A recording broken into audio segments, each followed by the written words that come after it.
దారుణమైన పరిణామాల మధ్య ఇటీవల జరిగిన ఈ పరిణామాల మధ్య ఈ విషయాలను మీ ద్వారా ఈ ప్రెస్ మీట్ ద్వారా ప్రజలకు other side of the coin అంటే ఈనాడు, ఆంధ్రజ్యోతి, TV5, మహా టీవీ ఇంకా ఈ ఎల్లో మీడియాకి సంబంధించిన వన్ సైడ్ స్టోరీస్ కాకుండా నాణ్యానికి అటువైపున వర్షన్ కూడా ప్రజలకు తెలియాల్సిన అవసరం ఉన్న నేపథ్యంలో ఇటీవల జరిగిన కొన్ని పరిణామాల మీద, దారుణమైన కొన్ని పరిణామాల మీద ఈ ప్రెస్ మీట్ ఈరోజు పెట్టడం జరుగుతూ ఉంది.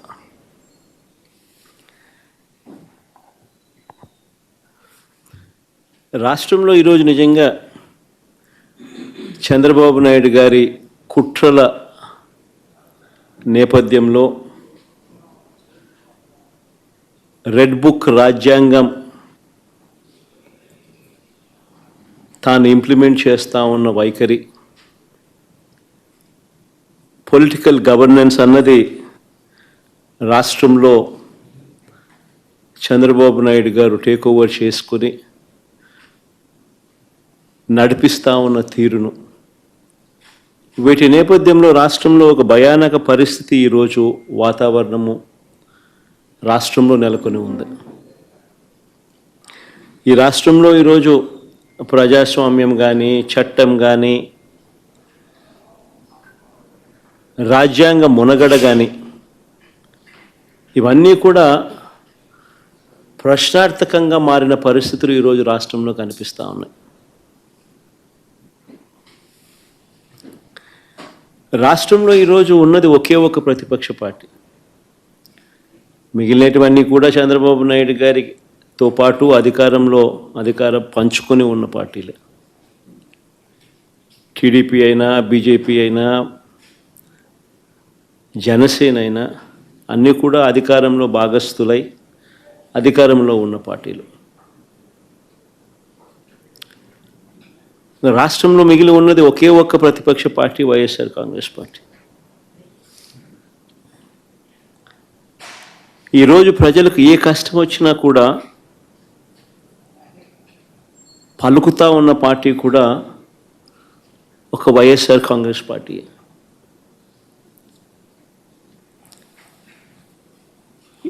ఎవరికి ఏ కష్టం వచ్చినా, రైతుకు ఏ కష్టం వచ్చినా, అక్క చెల్లెమ్మలకి ఏ కష్టం వచ్చినా, నిరుద్యోగులకు ఏ కష్టం వచ్చినా, విద్యార్థులకు ఏ కష్టం వచ్చినా, చివరికి ఉద్యోగులకు ఏ కష్టం వచ్చినా కూడా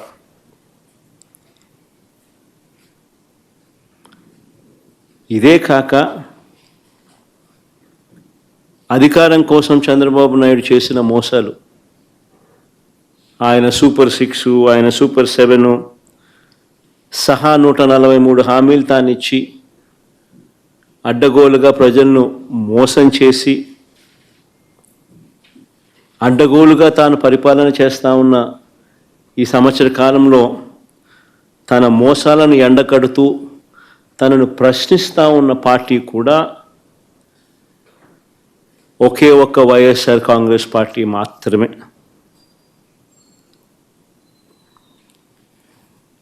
ప్రతిపక్షంగా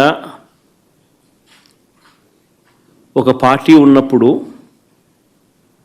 ఆ పార్టీ ప్రజల అభిప్రాయాలను సమీకరించడం,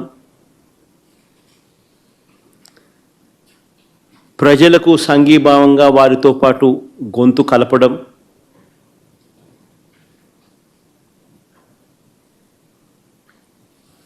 ప్రజలకు తోడుగా నిలబడడం చేయాల్సిన ధర్మం కూడా ప్రతిపక్ష పార్టీదే.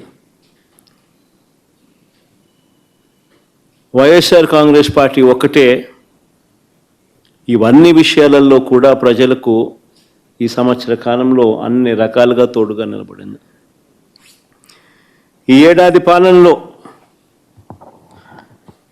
ప్రజలకు తానిచ్చిన ఏ హామీని కూడా చంద్రబాబు గారు నెరవేర్చకపోగా అన్ని రకాలుగా ప్రజలను ఇబ్బందుల పాలు గురి చేస్తూ ఉన్న నేపథ్యంలో రైతులకు సంబంధించి డిసెంబర్ 13వ తారీఖున డిసెంబర్ 13, 2024 రైతు సమస్యలకు సంబంధించిన తాను ఎగరగొట్టిన రైతు భరోసా సొమ్మును డిమాండ్ చేస్తూ రైతన్నలకు గిట్టుబాటు ధర రాని పరిస్థితిని రైతన్న తరపున లేవనెత్తుతూ ఉచిత పంటల బీమాను తాను ఎత్తివేసిన పరిస్థితుల్లో తనను ప్రశ్నిస్తూ సమయానికే ఇచ్చే ఇన్పుట్ సబ్సిడీని నీరుగార్చిన పరిస్థితిలో తనను ప్రశ్నిస్తూ రైతుల సమస్యల మీద డిసెంబర్ 13వ తారీఖున 2024 డిసెంబర్ 13వ తారీఖున అన్నదాతకు అండగా వైఎస్ఆర్సీపీ రాష్ట్ర వ్యాప్త ధర్నా కార్యక్రమానికి పిలుపునిచ్చి రైతులకు తోడుగా నిలబడింది. డిసెంబర్ 24వ తారీఖున కరెంటు ఛార్జీల బాదుడుపై ఏకంగా 15,000 కోట్ల రూపాయల బాదుడు.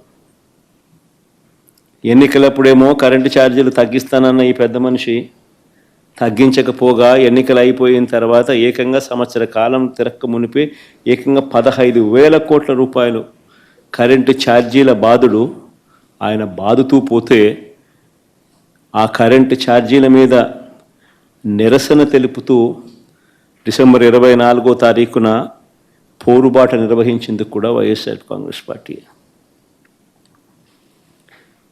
పిల్లల చదువులతో చంద్రబాబు నాయుడు చెలగాటమాడుతూ పిల్లలకి ఇవ్వాల్సిన విద్యా దీవెన వసతి దీవెన బకాయిలు ఇవ్వకోకుండా చివరికి ఆ పిల్లలు చదువులు ఆపేసి పనులకు పోతా ఉన్న పరిస్థితుల మధ్య ఆ పిల్లలకు తోడుగా నిలబడుతూ మార్చి 12న యువత పోరు పేరుతో ఆ పిల్లలకు తోడుగా ఉంటూ ఈ హామీయే కాకుండా నిరుద్యోగ భృతి సంగతి ఏమిటి, సంవత్సరం గడిచిపోయింది, ఇస్తానన్నావు కదా 36,000 ప్రతి సంవత్సరం, దాని గతి ఏమిటి అని చెప్పి కూడా గట్టిగా నినదిస్తూ యువతకు తోడుగా ఉండి మార్చి 12వ తారీఖున యువత పోరు నిర్వహించాం. జూన్ 4వ తారీఖున రాష్ట్ర వ్యాప్తంగా చంద్రబాబుకు చేసిన మోసాలను నిలదీస్తూ వెన్నుపోటు దినం కార్యక్రమం ద్వారా ప్రతి అసెంబ్లీ నియోజకవర్గంలో కూడా వేలాది మంది బాధిత ప్రజలతో కలిసి చంద్రబాబు నాయుడు గారు ఎగ్గొట్టిన సూపర్ 6, సూపర్ 7 హామీలనన్నీ కూడా ఎత్తి చూపిస్తూ ఈ ఎగ్గొట్టిన ఈ బాకీల సంగతి ఏమిటి, మీరిచ్చిన బాండ్ల సంగతి ఏమిటి అని చెప్పి గట్టిగా నిలదీస్తూ జూన్ 4వ తారీఖున వెన్నుపోటు దినం రాష్ట్ర వ్యాప్తంగా కూడా చేశాం. ఇప్పుడు కూడా ఓ బృహత్తర ప్రణాళిక తీసుకుని రాష్ట్ర వ్యాప్తంగా కూడా రీకాలింగ్ చంద్రబాబుస్ మేనిఫెస్టో అన్న పేరుతో బాబు ష్యూరిటీ మోసం గ్యారంటీ అన్న నినాదంతో చంద్రబాబు నాయుడు గారు చేసిన మోసాలన్నీ కూడా ఎత్తి చూపిస్తూ ప్రజలను చైతన్యవంతులను చేస్తూ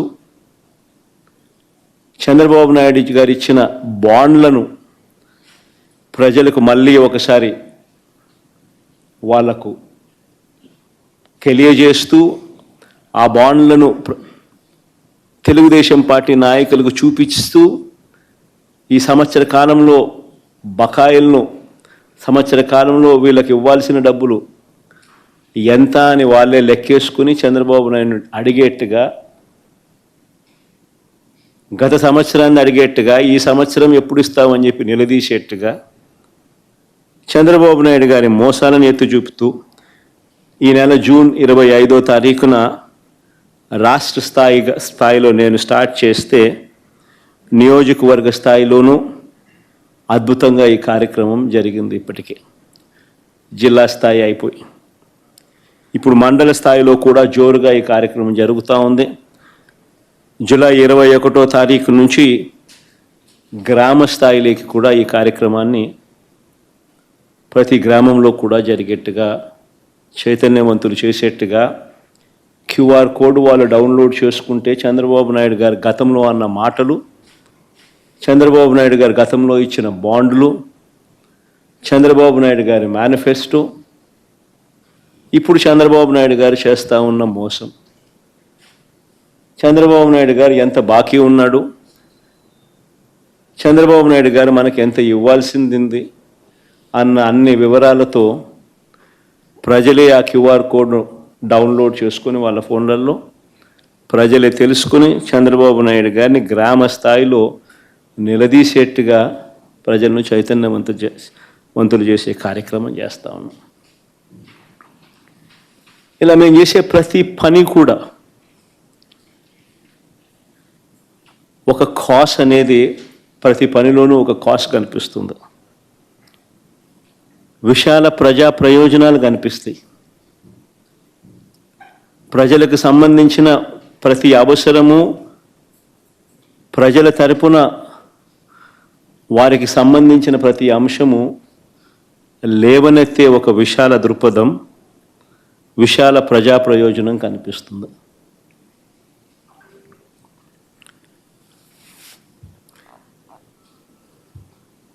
ఈరోజు అందుకనే ప్రజలకు ఏ సమస్య వచ్చినా కూడా ఈరోజు చంద్రబాబు నాయుడు ఎలాగూ చెయ్యడు అని చంద్రబాబు నాయుడిని ఎవరు కలవడంలా.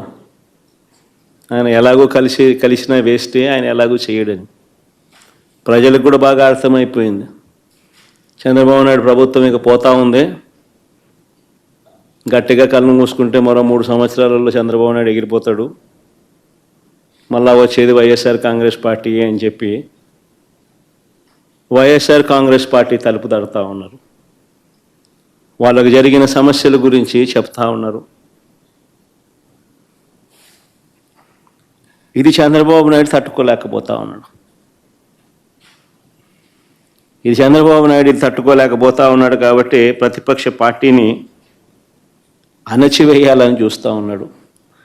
తద్వారా ప్రజల గొంతును నొక్కేయాలి అని చెప్పి తాపత్రయపడతా ఉన్నాడు. దీనికోసం చంద్రబాబు నాయుడు గారు విచ్చలవిడిగా అధికార దుర్వినియోగానికి పాల్పడుతూ ఉన్నాడు.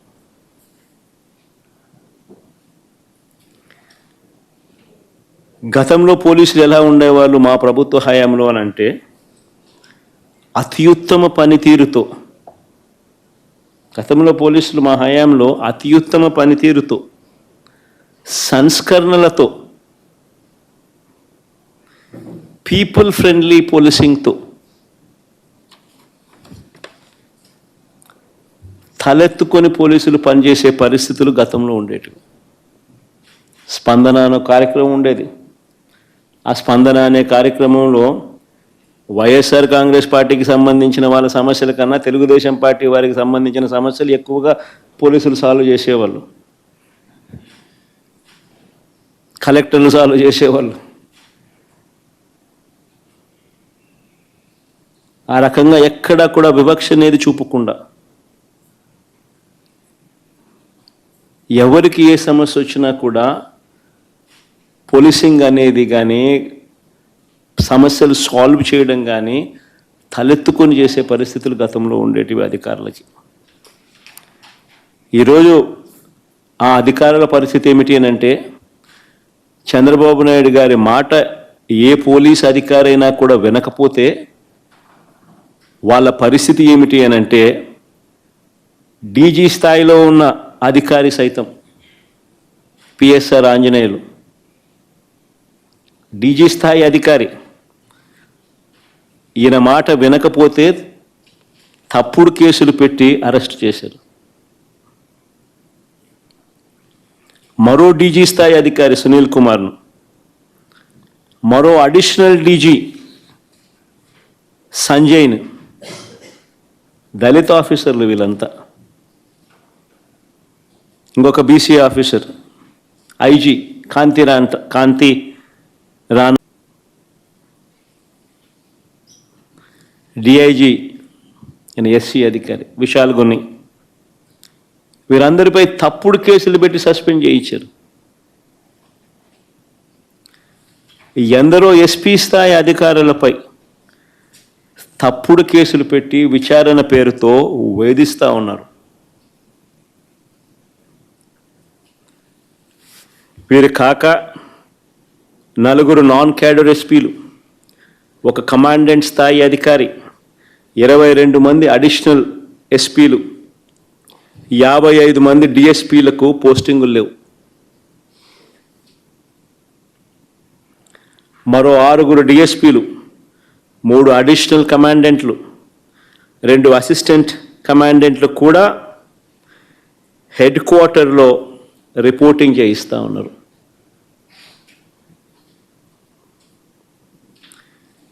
ఎనిమిది మంది డిఎస్పీలు సస్పెండ్. వీరు కాక మరో 80 నుంచి 100 మంది ఇన్స్పెక్టర్లు, 100 మంది కానిస్టేబుళ్ళు విఆర్లో ఉన్నారు. చంద్రబాబు నాయుడు గారి మాట ఎవరైతే వినరో వారి పరిస్థితి ఇది. రాష్ట్రంలో ఎంతటి దుర్మార్గపు పాలన నడుస్తూ ఉంది అని చెప్పడానికి ఇవన్నీ కూడా ఉదాహరణలు. కేవలం తన మోచేతి నీళ్లు తాగే అధికారాన్ని మాత్రమే తాను పెట్టుకొని వాళ్ళను కరప్షన్లో భాగస్వాములను చేసుకుని ఈరోజు రాష్ట్రంలో పరిస్థితి ఏమిటి అని అంటే, డిఐజీ అనేవాడు మాఫియా డాన్. ఆ జోన్కు ఆయన కింద సిఐలు, ఓ డిఎస్పి, అదే ఆయన ఆర్మీ. ఆ నియోజకవర్గంలో జరిగే ఇసుక కానీ, నియోజకవర్గంలో జరిగే మద్యం కానీ, ఆ మద్యం బెల్ట్ షాపులు నిర్వహించాలన్నా దాని పర్మిషన్ కానీ, ఆ నియోజకవర్గ స్థాయిలో ఏ పరిశ్రమ నడవాలన్నా కూడా ఎమ్మెల్యేకి ఇచ్చే కప్పం దాకా, ఆ నియోజకవర్గంలో పేకాట క్లబ్బులు నడిపే విషయంలో కానీ, ఏ విషయంలోనైనా కానీ డిఐజీలు ఆధ్వర్యంలో సిఐలు డబ్బులు కలెక్ట్ చేస్తారు. వీళ్ళు ఎమ్మెల్యేలకు ఇస్తా ఉన్నారు రివర్స్.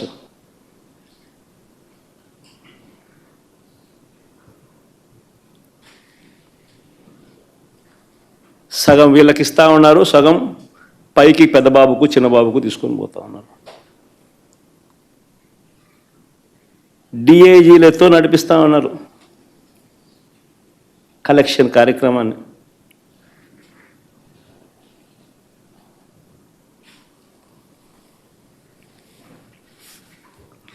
ఇవన్నీ చూసి భరించలేక కొంతమంది ఐపీఎస్ అధికారులు ఈ మధ్యకాలంలోనే చూసాం. Siddharth Kaushal youngster, young IPS officer రాజీనామాలు చేసి వెళ్ళిపోతున్నారు వీఆర్ఎస్ఎల్ తీసుకొని. ఎందుకంటే ఆయన ఢిల్లీకి పోవడానికి రిలీవ్ చేయడు, ఎన్ఓసి ఇవ్వడు. సో ఇక్కడే ఉండి ఈయనతో వేధింపులు ఎందుకు అని చెప్పి ఏకంగా రాజీనామాలు చేసి వెళ్ళిపోతున్నారు వీఆర్ఎస్ఎల్ తీసుకొని.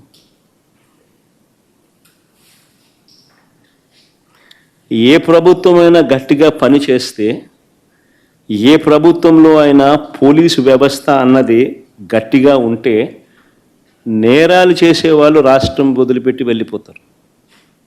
కానీ ఇక్కడ మాత్రం మన రాష్ట్రంలో పోలీసులు రాష్ట్రాన్ని వదిలిపెట్టి వెళ్ళిపోతున్నారు మంచి ఆఫీసర్లు.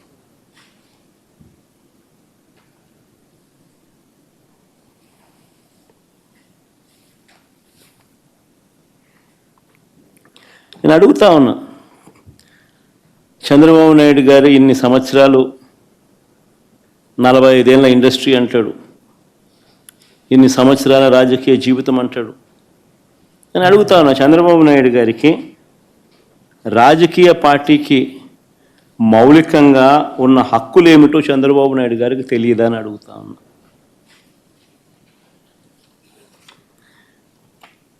మరి పెద్ద మనిషి ఇన్నాళ్ళు రాజకీయాలు ఎలా చేశాడని అడుగుతా ఉన్నా. మీటింగులు పెట్టుకోవడము, ప్రజల దగ్గరకు వెళ్ళడము, ప్రజలను చైతన్యవంతులను చేయడము, ఇవన్నీ రాజకీయ పార్టీలకు ఉన్న హక్కులు కావా అని అడుగుతా ఉన్నా. ప్రభుత్వం ఏదైనా అన్యాయం చేసినా, ప్రభుత్వం వల్ల ఏదైనా నష్టం జరిగినా, ప్రభుత్వం ఏదైనా మోసం చేసినా ఆ ప్రభుత్వాన్ని ప్రశ్నించే హక్కు రాజకీయ పార్టీలకు లేదా అని అడుగుతా ఉన్నా.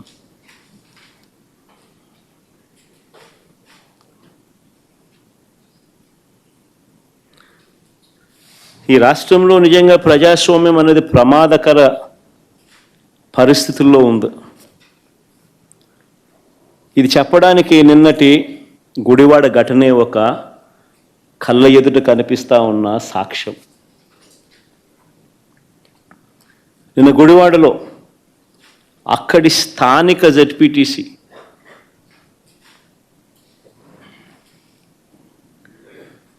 కృష్ణా జిల్లా పరిషత్ చైర్పర్సన్ ఒక బీసీ మహిళ, నా సోదరి హారిక,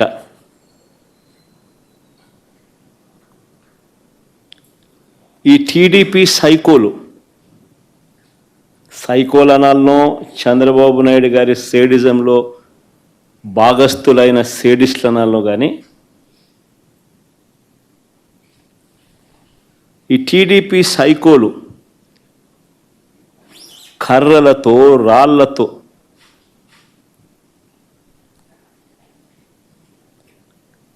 దాడి చేసిన ఘటన. ఆమె చేసిన తప్పేమిటి అని అడుగుతా ఉన్నా.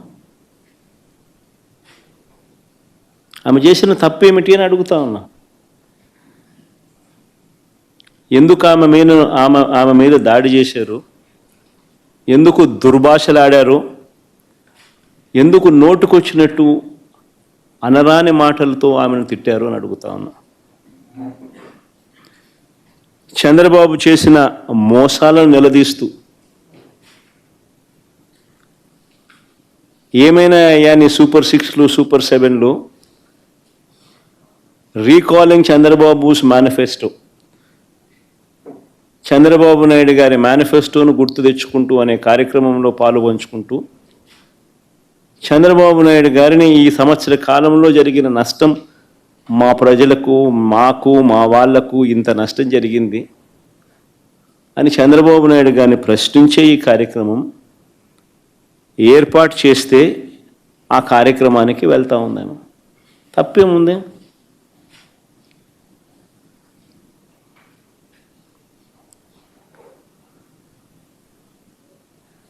సాయంత్రం 5 గంటలకు మొదలైంది ఈ మీద దాడి. దారిలో పోతా ఉంటే కారును అడ్డగించినారు. 5 గంటలకు మొదలైతే 6:30 వరకు ఈ దారి కొనసాగింది. ఆమెను కారులో కూర్చోబెట్టి, ఆమె భర్తను కారులో ఉంచి, కారులో ఉండగా తిడుతూ,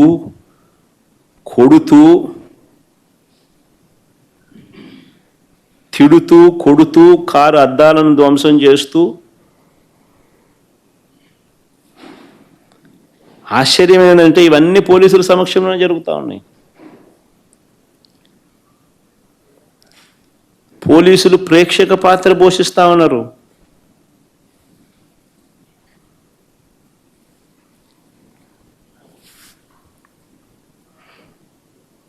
నేను అడుగుతా ఉన్నా, ఇదే చంద్రబాబు నాయుడు గారిని అడుగుతా ఉన్నా.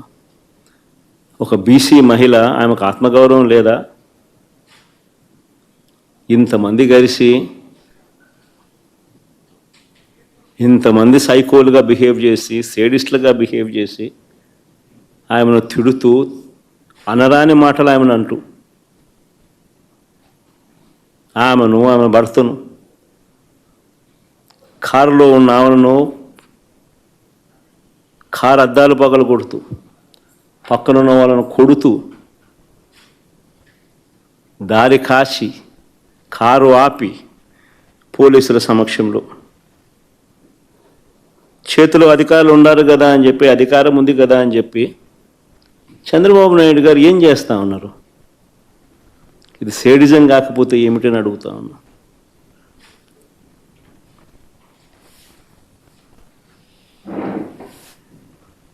పైగా ఇంతటి హేయమైన దాడి చేసి సిగ్గు లేకుండా దుర్భాషలాడి ఒక బీసీ మహిళను, నా చెల్లి హారికను పట్టుకొని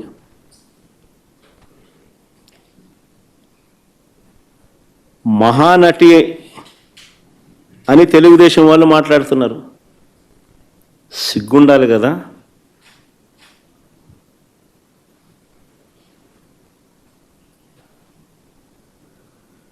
మీరు తప్పు చేసి అనకూడని మాటలు మీరంటూ కారద్దాలు పగులుకొట్టి దాడి చేసి ఆమెను మహానటి అంటారు.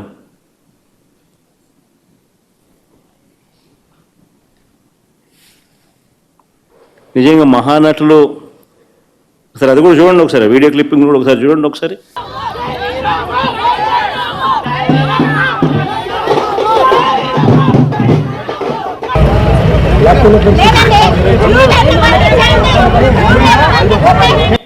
ఒక జిల్లా పరిషత్ చైర్మన్ బీసీ మహిళలు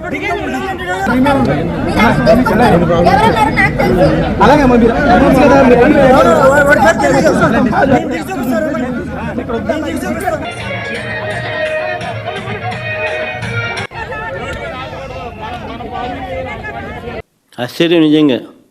పోలీసుల దగ్గరుండి, పోలీసుల ఆధ్వర్యంలో, వాళ్ళ సమక్షంలో జెడ్పీ చైర్మన్ మహిళ, స్థానిక జెడ్పీటీసీ సభ్యురాలు పరిస్థితి అది.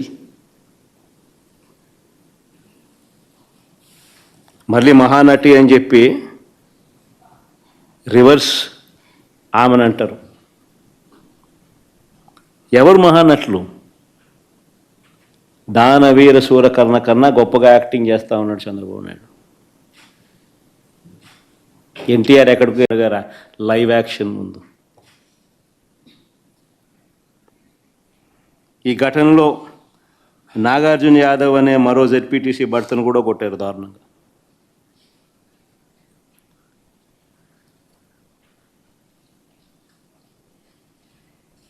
ఆశ్చర్యం ఏమిటంటే ఇంత దారుణంగా హారికను టీడీపీకి చెందిన సేడిస్టులు దాడి చేసినట్టుగా చాలా స్పష్టంగా వీడియోలు కనిపిస్తూ ఉంటే,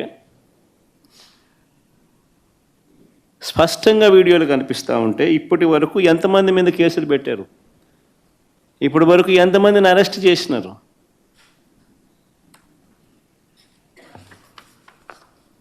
ఎవరిని అరెస్ట్ చేయాల? కారణం ఏంటంటే వీళ్ళే దగ్గరుండి పంపించినారు. పైనుంచి ఫోన్లు చేసి చెయ్యండి అని చెప్పి వీళ్ళని. ఎందుకంటే 8వ తారీఖున పేరుని నాని ఏదో ఒక సినిమా డైలాగుల గురించి ఏదో మాట్లాడాడట. 11వ తారీఖున ఇది 2 రోజుల తర్వాత 3 రోజుల తర్వాత ప్రోగ్రాము జరుగుతూ ఉంది గుడివాడలో. చంద్రబాబు నాయుడు గారి రీకాలింగ్ చంద్రబాబు మేనిఫెస్టో కార్యక్రమానికి వీళ్ళు అటెండ్ అవుతున్నారు.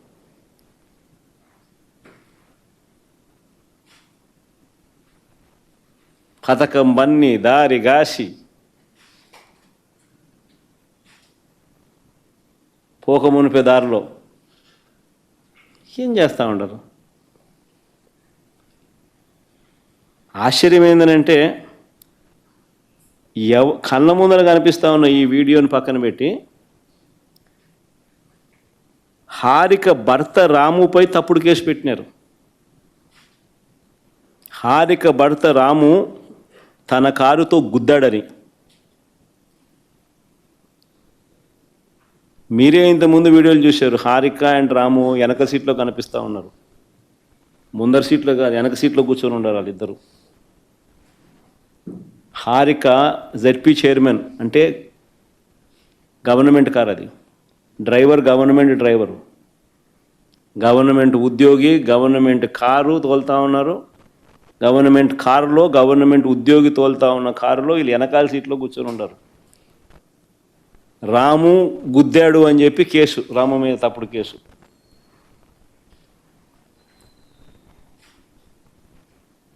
ఒక బీసీ మహిళకు మీరు చేస్తూ ఉన్న గౌరవం ఇదేనా అంటున్నా.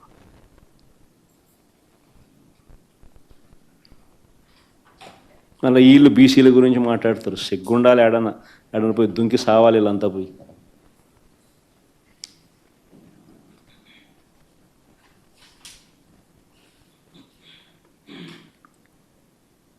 మరుసటి రోజు, ఆ రోజు కాకుండా మళ్ళీ మరుసటి రోజు పేర్ని నాని, ఖైలా అనిల్ కుమార్ సహా పెడనలో సభ పెట్టిన వారందరిపైన మరో కేసు పెట్టినారు. నేను అడుగుతా ఉన్నా, ఎందుకు కేసు పెడతా ఉన్నారు? ప్రజాస్వామ్యంలో ప్రతిపక్ష పార్టీగా క్యాడర్ మీటింగులు పెట్టుకోకూడదా?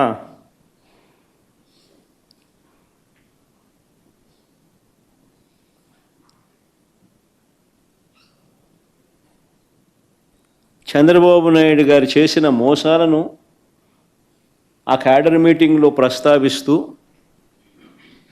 బాబు ష్యూరిటీ మోసం గ్యారంటీ, రీకాలింగ్ చంద్రబాబుస్ మేనిఫెస్టో అని చెప్పి క్యూఆర్ కోడ్ రిలీజ్ చేయకూడదా?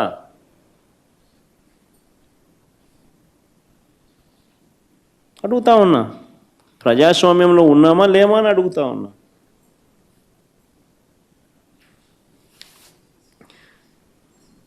దాడుల నుంచి పోలీసులు రక్షించడం పక్కన పెడితే,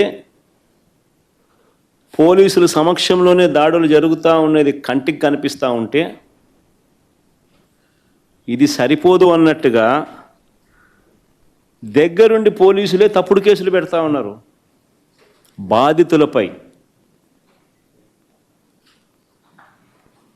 ఇది ప్రజాస్వామ్యమేనా అని అడుగుతా ఉన్నా.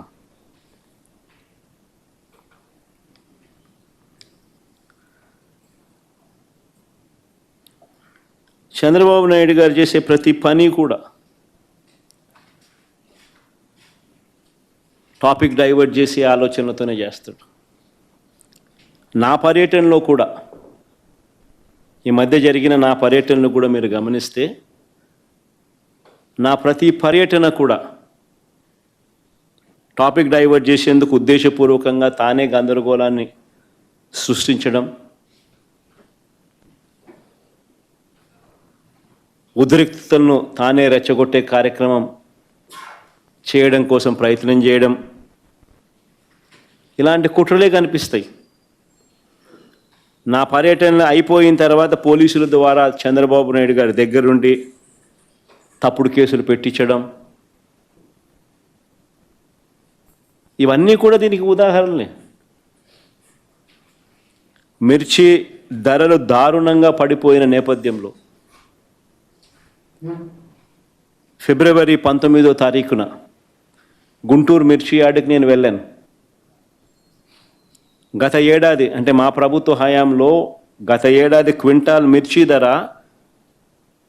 21,000 నుంచి 27,000 పలికితే, చంద్రబాబు నాయుడు గారు అధికారంలోకి వచ్చిన తర్వాత మిర్చి ధరలు ఏకంగా 8 నుంచి 11,000 పడిపోయాయి. ఆ పడిపోయిన నేపథ్యంలో రైతులు కన్నీరు పెడతా ఉంటే ప్రభుత్వం తరపు నుంచి కనీసం రైతులను పరామర్శించినోడు లేడు.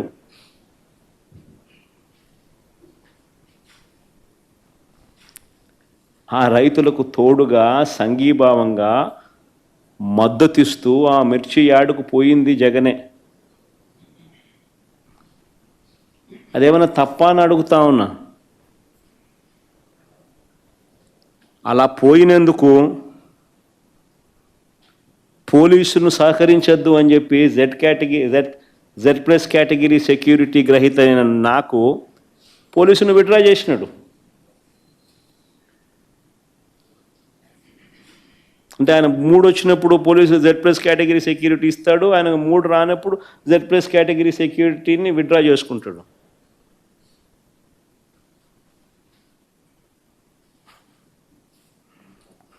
అంతటితో ఆగిపోలా.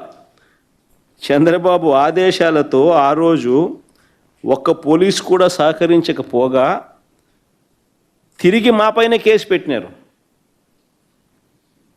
రైతులను మిర్చి యార్డ్లో పరామర్శించినందుకు మాపైనే తిరిగి కేసులు. రైతులకు సంఘీభావం తెలిపినందుకు మాపైనే తిరిగి కేసులు. మళ్ళీ ఏప్రిల్ 8, ఫిబ్రవరి 19, మళ్ళీ ఏప్రిల్ 8, 2025 సత్యసాయి జిల్లా రామగిరి మండలంలో రాఫ్తాడ్ నియోజకవర్గం అక్కడి స్థానిక ఎమ్మెల్యే చేతిలో హత్యకు గురైన మా పార్టీకి చెందిన బీసీ నాయకుడు కురుబలింగయ్య ఆ కుటుంబాన్ని పరామర్శించేందుకు నేను రాఫ్తాడ్ వెళ్ళాను.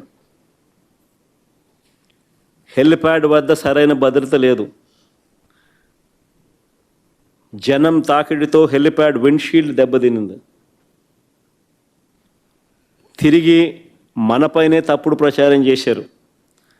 చివరికి ఆ పైలట్ల మీద కూడా రెడ్ బుక్ రాజ్యాంగాన్ని ప్రయోగించి వారిని కూడా విచారణ పేరుతో వేధించారు. రామగిరిలో నా పర్యటన తర్వాత అక్కడ మా ఇన్ఛార్జ్ తోపుదుర్తి ప్రకాష్ మీద మళ్ళా తిరిగి కేసు పెట్టినారు రివర్స్. మా వాళ్ళను వీరు చంపినా కూడా అక్కడికి మేము వెళ్ళకూడదట, పరామర్శించకూడదట. ధర్మమేనా ఇదని అడుగుతా ఉన్నా.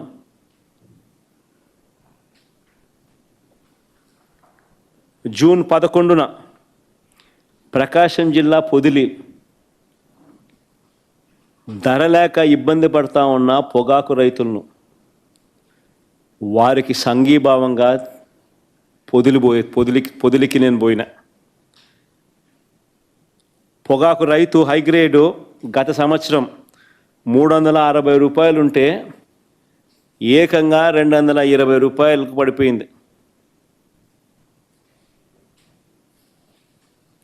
లో గ్రేడ్ గత ఏడాది అంటే నేటి సంవత్సరం వైఎస్ఆర్సీపీ ప్రభుత్వ హయాంలో ఉండగా 240 ఉంటే లో గ్రేడ్ అది 160కి పడిపోయింది. కొనే నాతుడు లేడు, పడిపోవడం ఒక ఎత్తు, కొనే నాతుడు లేడు. బ్లాక్ బర్లీ నేరుడు సంవత్సరం అంటే మా ప్రభుత్వ హయాంలో 180 రూపాయలు పై చిలుకుంటే 60 రూపాయలు 90 రూపాయలకు పడిపోయింది పరిస్థితులు. ఇలాంటి పరిస్థితుల మధ్య ఆ రైతులు తల్లడిల్లిపోతూ ఉంటే పరామర్శించేవాడు లేడు. వారికి సంఘీభావం తెలుపుతూ ఆ కార్యక్రమానికి నేను అటెండ్ అయితే 40-50 వేల మంది రైతులు సంఘీభావంగా వచ్చినారు. వారి సమస్యకు తోడుగా నేను వచ్చినందుకు వారు కూడా సంఘీభావంగా రాష్ట్ర ప్రభుత్వం దృష్టికి ఈ సమస్య తీసుకొచ్చేదానికోసం, వారు పడతా ఉన్న బాధను చూపడం కోసం 40-50 వేల మంది ఏకంగా కార్యక్రమంలోకి వస్తే చంద్రబాబు నాయుడు గారు 40 మందితో, ఆ 40 మందికి మళ్ళీ సెక్యూరిటీ 200 మంది పోలీసులతో వీళ్ళ మీద రాళ్ళు వేపించి దీనిని టాపిక్ డైవర్ట్ చేయడానికి కోసం చంద్రబాబు నాయుడు ప్రయత్నం చేస్తాడు. అక్కడికి రైతులు ఇంకా సంయమనంతో వ్యవహరించారు. రైతులు అక్కడికి కూడా సంయమనంతో వ్యవహరించి ఎటువంటి ప్రతిచర్యకు దిగల. అయినా నేను అడుగుతా ఉన్నా, ఈ 50,000 మంది ఆ 40 మంది మీద పడి నింటే వాళ్ళు బతికే వాళ్ళ అని. నిజంగానే వీళ్ళకి ప్రతిచర్య దిగింటే వీళ్ళు సంయమనం పాటించినారు కాబట్టి ఎటువంటి చర్య జరగల. అయినా ఆ తర్వాత మొత్తం 3 కేసులు పెట్టారు. పొగాకు రైతులకు సంఘీభావం తెలపడానికి జగన్ పోతే 3 కేసులు. 15 మంది రైతులను అరెస్ట్ చేసి జైలుకు పంపినారు. 15 మంది రైతులను అరెస్ట్ చేసినారు. నేను అడుగుతాను, అయితే చంద్రబాబు నాయుడు, మేము రైతులకు అండగా నిలబడితే నీకు వచ్చిన నష్టం ఏమిటి అని అడుగుతాను. నీ ప్రభుత్వంగా నువ్వు చేయాల్సింది ఏమిటి? నీ ప్రభుత్వంగా నువ్వు చేయాల్సింది చేసి ఉంటే ఈ పరిస్థితి వచ్చి ఉండేదని అడుగుతా ఉన్నా. ఆయన చేయాల్సింది చెయ్యడు. ఎవరైనా ప్రశ్నిస్తే తిరిగి వారి మీద కేసులు పెట్టడం, అరెస్టులు చేయడం, సేడిస్టిక్గా వ్యవహరించడం, ఇది చంద్రబాబు నాయుడు చేస్తూ ఉన్న సేడిజం.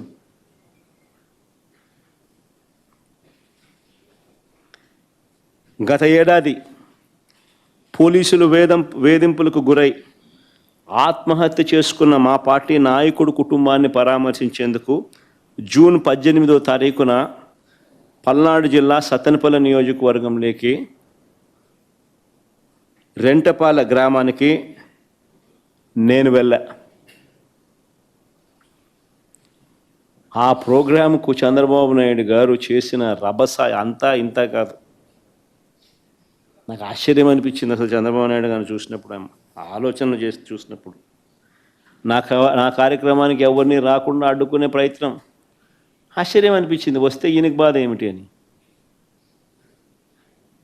ఈయన కార్యక్రమాలకు మనుషులు ఎవరు రాకపోతే అది ఆయన బాధ.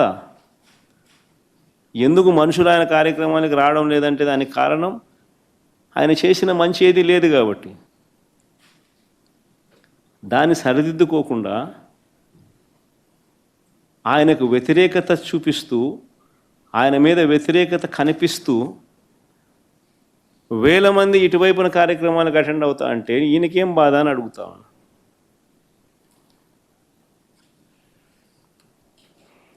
నా కార్యక్రమానికి ఎవరిని రానికుండా అడ్డుకోవడం, నాయకులకు కార్యకర్తలకు నోటీసులు ఇచ్చి బెదిరించడం, పోలీస్ స్టేషన్లలోనే ఇళ్లల్లోనే నిర్బంధించేట్టుగా చెక్ పోస్టులు పెట్టడం, లాఠీ చార్జీలు చేయించడం. సత్తెనపల్లిలో పొద్దున్నే భయం పెట్టేందుకు నేను రాకమునిపే.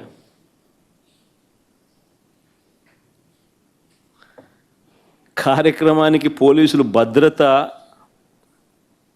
కల్పించాల్సింది పోయి పోలీసులు నాకు భద్రత కల్పించడం కోసం లేరు అక్కడ.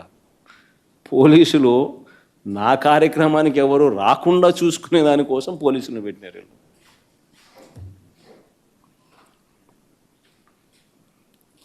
ఆశ్చర్యం కలిగించే విషయం.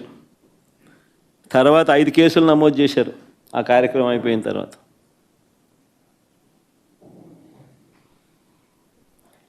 సినిమా డైలాగుల్ని పోస్టర్లుగా పెట్టినందుకు 2 రిమాండ్కు పంపారు. సినిమా డైలాగులను పోస్టర్లుగా పెట్టినందుకు అడుగుతా ఉన్నా. నీకు అంత కష్టంగా ఉంటే సెన్సార్ బోర్డులో దానికి ఎందుకు పర్మిషన్ ఇవ్వాలా? డైలాగులు తీసేయండి. ఇంకా బాలకృష్ణ సినిమాలు, ఆ పవన్ కళ్యాణ్ సినిమాలు చూస్తే ఇంకా పెద్ద పెద్ద డైలాగులు కనిపిస్తాయి. నాకు ఇప్పుడే ఇక్కడికి వచ్చి ప్రెస్ మీట్కి ముందు శ్రీహరి నాకు చూపించినట్టు కొన్ని డైలాగులు, ఆ సినిమా డైలాగులు, వాళ్ళ సినిమా డైలాగులు చూస్తే ఇంకా దారుణమైన డైలాగులు. నీకు డైలాగులు నచ్చకపోతే సెన్సార్లు తీసేయండి. సెన్సార్ బోర్డు ఎందుకు పర్మిషన్? సెన్సార్ బోర్డు ఉండేది ఎందుకు? అంతేగాని ఆ సినిమా డైలాగులు సినిమా వచ్చిన తర్వాత, రిలీజ్ అయిన తర్వాత ఆ సినిమా డైలాగులు, ఆ సినిమాలో మంచి పాటలు ఉంటే ఆ మంచి పాటలు అవన్నీ న్యాచురల్గా ప్రసిద్ధి చెందుతాయి. ఆ సినిమాలో మంచి పాట ఏదైనా ఉంటే ఆ మంచి పాట పాడినా తప్పే అంటావు. ఆ సినిమాలో ఏదైనా మంచి డైలాగులు ఏదైనా వీళ్ళకి నచ్చితే ఆ నచ్చిన డైలాగులు వీళ్ళు పోస్టర్లుగా పెట్టినా తప్పే, వీళ్ళు మాట్లాడినా తప్పే, వాళ్ళు చేసిన యాక్షన్లు వీళ్ళు చేసినా తప్పే.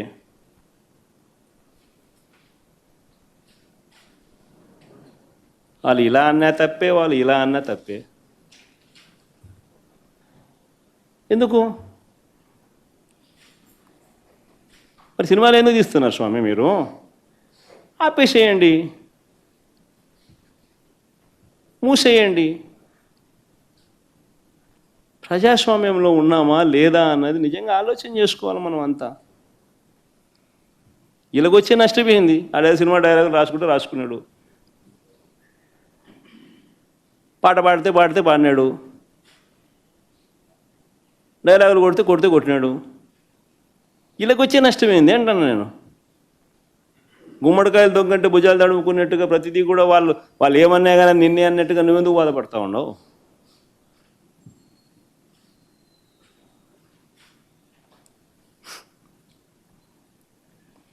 131 మందికి నోటీసులు ఇచ్చినారు. 131 మందికి నోటీసులు ఇచ్చినారు.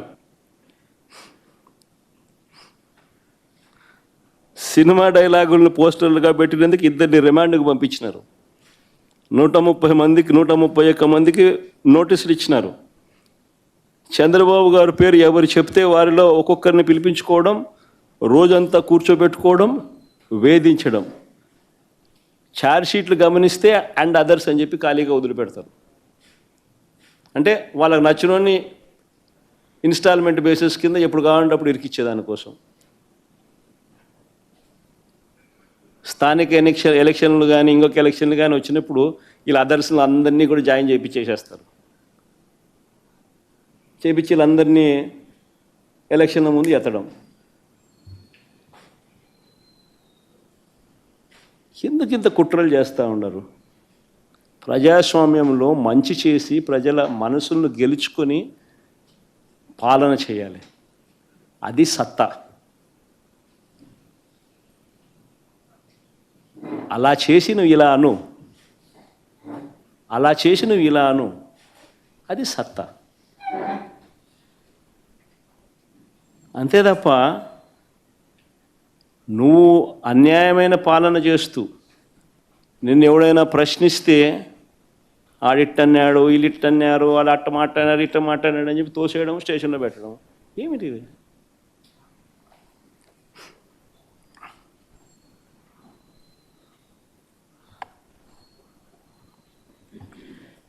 చివరకు పోలీసులు దారుణాలు నిజంగా ఏ స్థాయిలోకి వెళ్ళిపోయినారంటే, చివరికి పోలీసులు దారుణాలకు తన కొడుకును కోల్పోయిన వ్యక్తి పోలీస్ అట్రాసిటీస్ వల్ల తన కొడుకు చనిపోతే ఆ చనిపోయిన ఆయన మా లీడరు ఉప సర్పంచ్ వాళ్ళ ఇంటికి నేను పోయినా ఆ పెద్ద ఆయన్ను పరామర్శించేందుకు. ఎంతటి దారుణం అంటే పోలీస్ అట్రాసిటీస్ వల్ల చనిపోయిన వ్యక్తిని బెట్టింగ్ కేసులో చనిపోయినారని బెట్టింగ్ బ్యాచ్లో పెట్టేసినారు. అంటే ఉప సర్పంచ్ బెట్టింగ్ అంట. ఏమన్నా పద్ధతి దొంగ కేసులు పెట్టడంలో కూడా? నిజంగా చంద్రబాబు నాయుడు ఇంత మానవత్వం మర్చిపోయి, చంద్రబాబు నాయుడు అనే వ్యక్తి తానే మాట్లాడుతూ ఉన్నాడు ఈ మాటలన్నీ కూడా.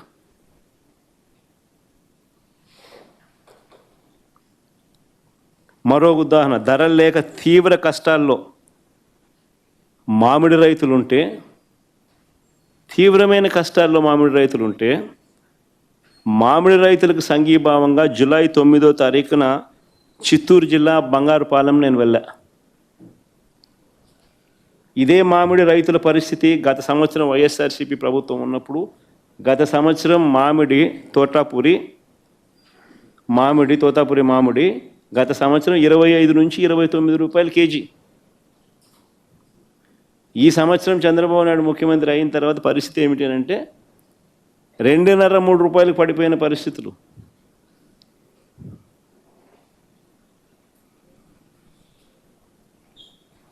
₹2 నీకు కేజీ మామిడి దొరుకుతూ ఉంది అని అంటే రైతుల పరిస్థితి ఏమిటి?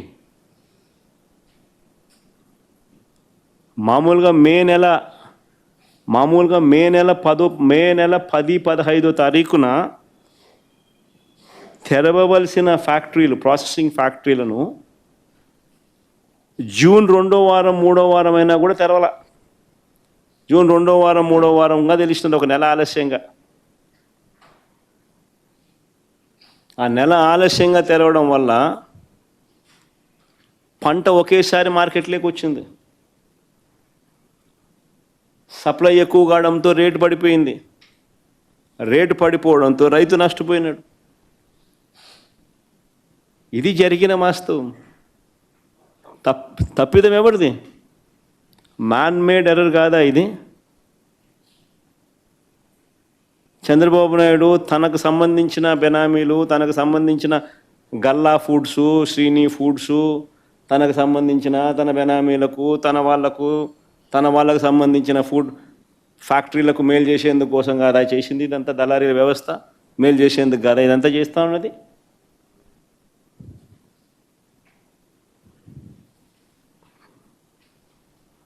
అడుగుతా ఉన్నా, ఎంతమంది రైతులకు 12 రూపాయలు వచ్చిందని?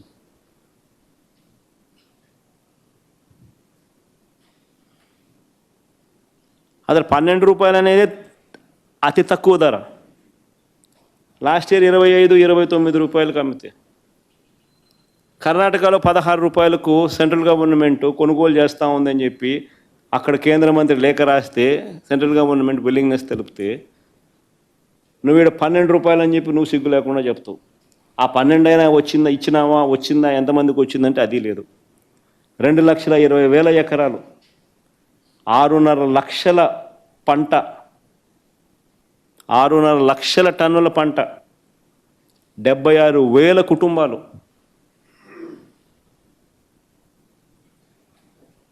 చంద్రబాబు నాయుడు గారి పుణ్యాన అల్లాడిపోయే పరిస్థితి రైతులకు వస్తే సంఘీభావం తెలపడం కోసం నేను అక్కడికి వెళ్తే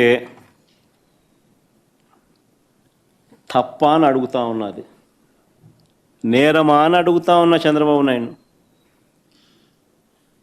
బంగారుపాలెం పర్యటనలో గ్రామ స్థాయి నుంచి జిల్లా స్థాయి నాయకుల వరకు ఏకంగా 2,000 మందికి పైగా నోటీసులు ఇచ్చినారు. నా కార్యక్రమం, నా పర్యటన అక్కడ ఖరారు అయ్యేసరికి 2,000 మందికి నోటీసులు. ఏంటికి ఇచ్చినారు నోటీసులు అడుగుతా ఉన్నా. రైతులకు సంఘీభావం తెలపడానికి నేను పోవడం తప్ప? ఆ కార్యక్రమంలో రైతులు పాలు పంచుకోవడం తప్ప? 2,000 మందికి నోటీసులు, 100 మందిని నిర్బంధించారు.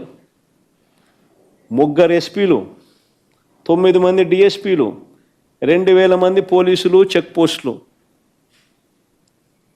ప్రతి గ్రామానికి చెక్ పోస్టు, ప్రతి సందుకు చెక్ పోస్టు. ఇలా అంతా అయ్యింది నా సెక్యూరిటీ కోసం కాదు స్వామి. నా ప్రోగ్రాంకి ఎవరు రాకుండా చూసుకునేందుకు, వాళ్ళందరినీ నిర్బంధించి ప్రజలను నిర్బంధించేందుకు.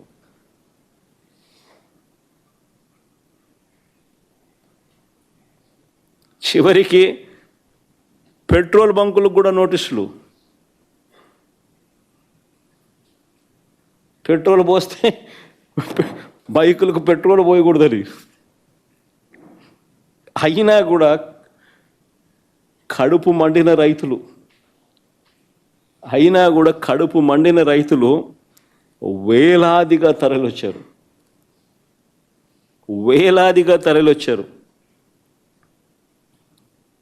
మామిడి పండ్లను రోడ్ల మీద చంద్రబాబు నాయుడు గారు ప్రభుత్వము దేశం దృష్టికి కూడా పోవాలి అనే ఉద్దేశంతో రోడ్ల మీద మామిడి పండ్లను వదిలేసి నా ప్రోగ్రాంలో నాతో పాటు కలిసినారు.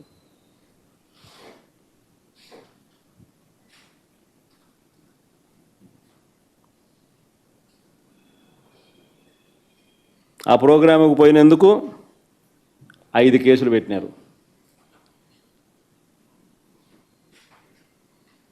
5 కేసులు పెట్టినారు, 20 మందిని అరెస్ట్ చేసినారు. రైతుల కోసం, రైతుల తరఫున, రైతులకు సంఘీభావం తెలపడం కోసం పోయిన ప్రోగ్రాం.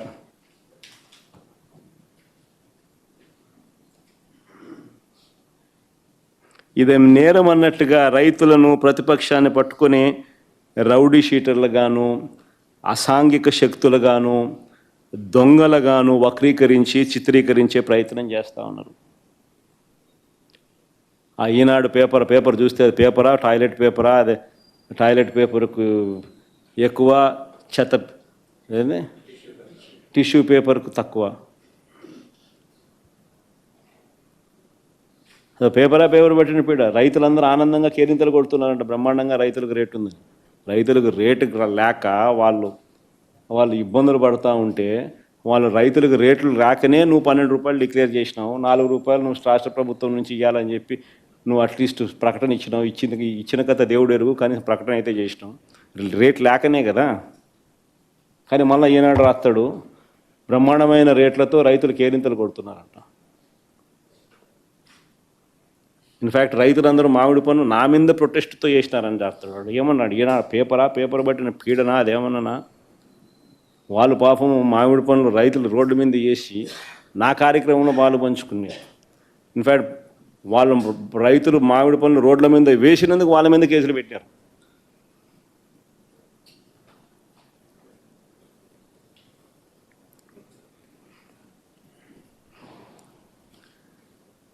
ఇకపై రాష్ట్రంలో తమకు అన్యాయం జరిగిందని చెప్పి రోడ్డెక్కే పరిస్థితి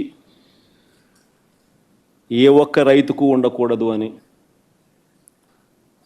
రాష్ట్రంలో జరిగిందని చెప్పి రోడ్డెక్కే పరిస్థితి ఏ యొక్క నిరుద్యోగ యువకుడికి కానీ, చదువుకుంటున్న ఫీజు రీయింబర్స్మెంట్ పొందుతున్న పిల్లలకు కానీ ఏ ఒక్కరికి ఆ హక్కు ఉండకూడదని, రాష్ట్రంలో తమకు అన్యాయం జరిగిందని రోడ్డెక్కే పరిస్థితి ఏ ఒక్క ఉద్యోగికి ఉండకూడదని, ఏ ఒక్క మహిళకు ఉండకూడదని,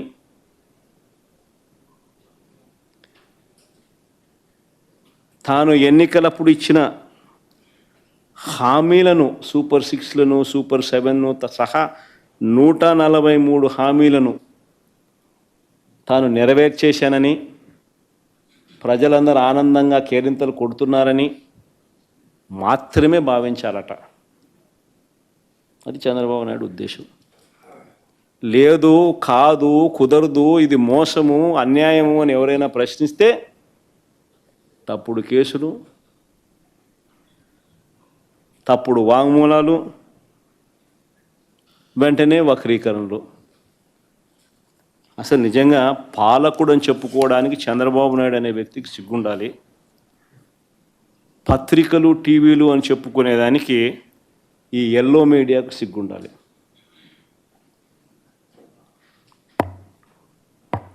రాష్ట్రంలో నిజంగా ఎంత దిగజారిపోయిన పరిస్థితులు చూడండి ఒకసారి. నేను చెప్తా ఉన్నా ఈ లా అండ్ ఆర్డర్ అనే సబ్జెక్టు మీద ఈ మధ్యకాలంలో జరిగిన పరిణామాలు నేను చెప్తా ఉన్నా. ఇవన్నీ కూడా అనంతపురం జిల్లా తాడిపత్రిలో మాజీ ఎమ్మెల్యే కేతిరెడ్డి పెద్దారెడ్డి తాను తన సొంత ఇంటికి తాడిపత్రిలో నియోజకవర్గ హెడ్ క్వార్టర్స్లో తన సొంత ఇల్లు ఉంది. ఆ సొంత ఇంటికి తాను వెళ్ళలేని పరిస్థితి. కోర్టు ఆదేశాలున్నా ఆయన ఎప్పుడు అక్కడికి వెళ్ళాలని ప్రయత్నం చేసినా పోలీసులే అడ్డుకుంటారు.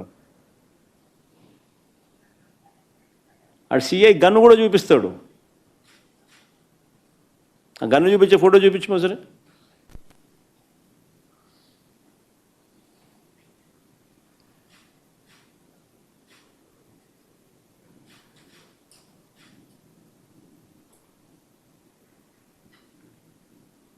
బీహార్లో ఉన్నామా లేకపోతే ఏ రాష్ట్రంలో ఉన్నాము, ఆటవిక రాజ్యంలో ఉన్నాము అనేది నిజంగా చంద్రబాబు నాయుడు అనే వ్యక్తి నిజంగా తనను ప్రశ్నించుకోవాలా. ఒక ఎమ్మెల్యే తన సొంత ఇంటికి తాలూకా హెడ్ క్వార్టర్స్లో, ఒక మాజీ ఎమ్మెల్యే తన సొంత ఇంటికి తాలూకా హెడ్ క్వార్టర్స్లో తాను కోర్టు ఆదేశాలున్నా పోలేని పరిస్థితి అంటే, పోలీసులే అడ్డుకుంటా ఉన్నారనంటే, తుపాకులు చూపించి బెదిరిస్తూ ఉన్నారు అనంటే,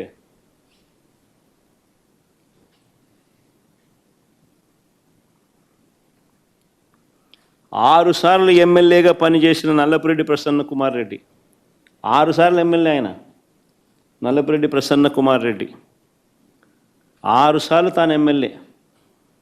అలాంటి ప్రసన్న కుమార్ రెడ్డి ఇంటిపైన కూడా నెల్లూరులో ఒక పథకం ప్రకారం వీరి పచ్చ సైకోలు, వీరి పచ్చ సేడిస్టులు పోలీసుల సమక్షంలోనే, ఇది కూడా ఆశ్చర్యం, పోలీస్ సైరన్ వినపడుతుంది ఒకవైపున, మరోవైపున ఇళ్ళల్లోకి పోయేవాడు పోతా ఉన్నాడు, వీళ్ళు ధ్వంసం చేస్తూ ఉన్నాడు, ప్రసన్న ఎక్కడా అని చెప్పి నిలదీస్తూ ఉన్నాడు, ఆడేడి ఈడేడి అని చెప్పి అడుగుతున్నారు, వీళ్ళు నాశనం చేస్తున్నారు, ఉండింటే కనుక మనిషిని చంపేసిండ్రు. ప్లే చేయమో ఒకసారి ఆ వీడియో కూడా.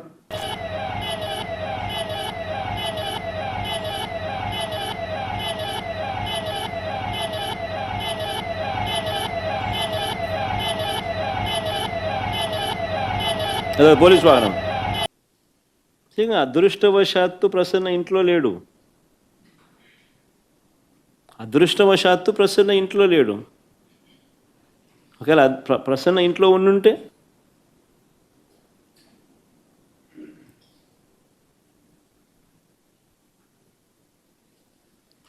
దాడి చేయించిన, ధ్వంసం చేసిన ఎమ్మెల్యే మీద కానీ వారి మనుషుల మీద కానీ ఎలాంటి చర్యలు లేవు,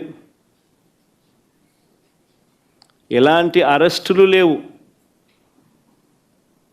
కానీ పోలీసులు తిరిగి ప్రసన్న మీదనే ఎదురు కేసు పెట్టినారు.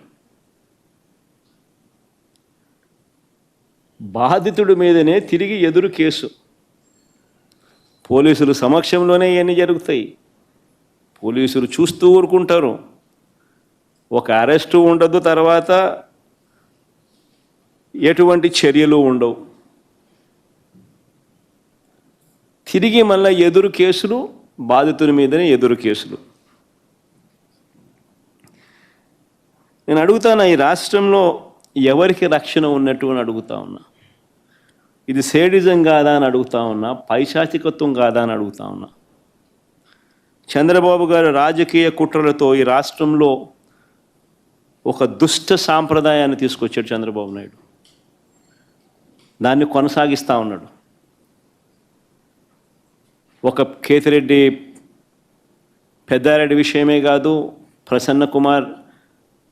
ప్రసన్న విషయం ఒకటే కాదు, కాకాని గోవర్ధన్ రెడ్డి, వల్లభనేని వంశీ, చెబిరెడ్డి భాస్కర్ రెడ్డి, పెద్దిరెడ్డి మిథున్ రెడ్డి, నందిగాం సురేష్, పెన్నెల రామకృష్ణారెడ్డి, పోసాని కృష్ణమురళి సహా ఎంతోమంది మీద తప్పుడు కేసులు.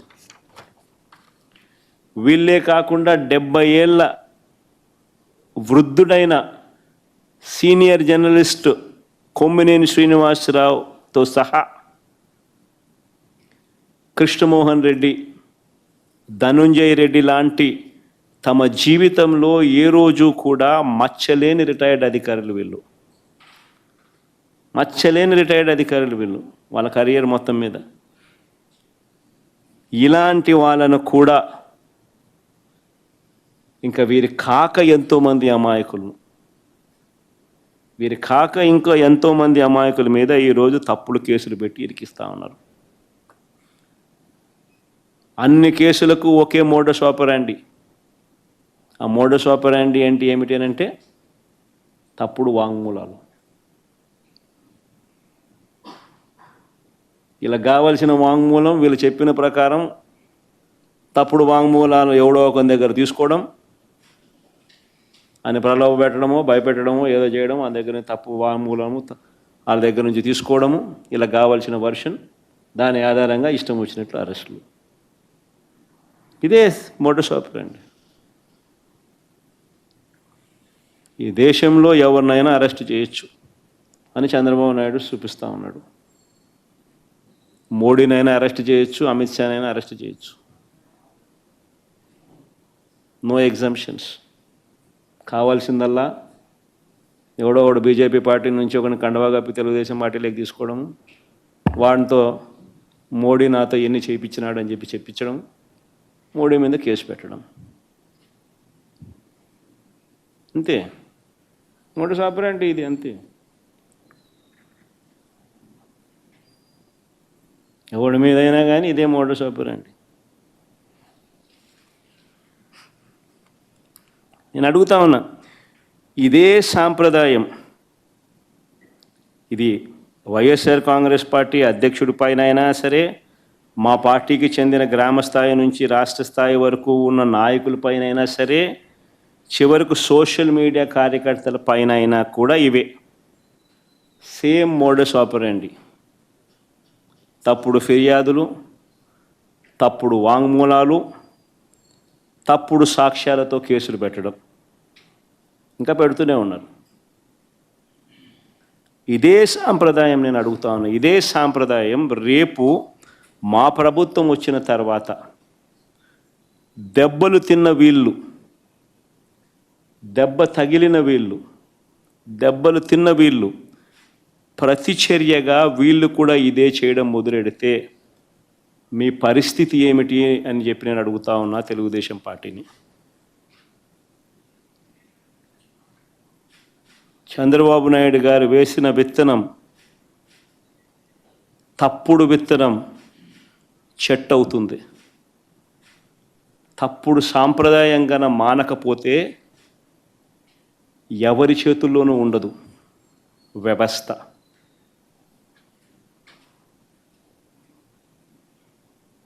చాలా అంటే చాలా తప్పు చేస్తా ఉన్నాడు చంద్రబాబు నాయుడు. ఈరోజు దెబ్బ తగిలిన ప్రతి ఒక్కడు రేపు పొద్దున ఇదే కొనసాగిస్తే మా ప్రభుత్వం అధికారంలోకి వచ్చిన తర్వాత చంద్రబాబు నాయుడు పరిస్థితి ఏమిటి, తెలుగుదేశం పార్టీ పరిస్థితి ఏమిటి? ఎల్లకాలం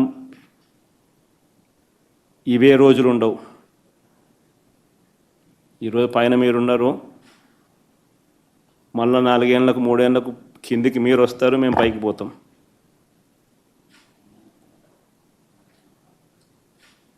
కానీ మీరు చేసే ఈ తప్పుడు సాంప్రదాయం రేపు విషవృక్షం అవుతుంది.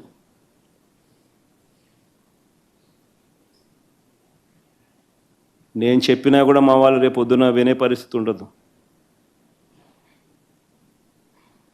దెబ్బ తగిలినోనికి ఆ బాధ తెలుస్తుంది.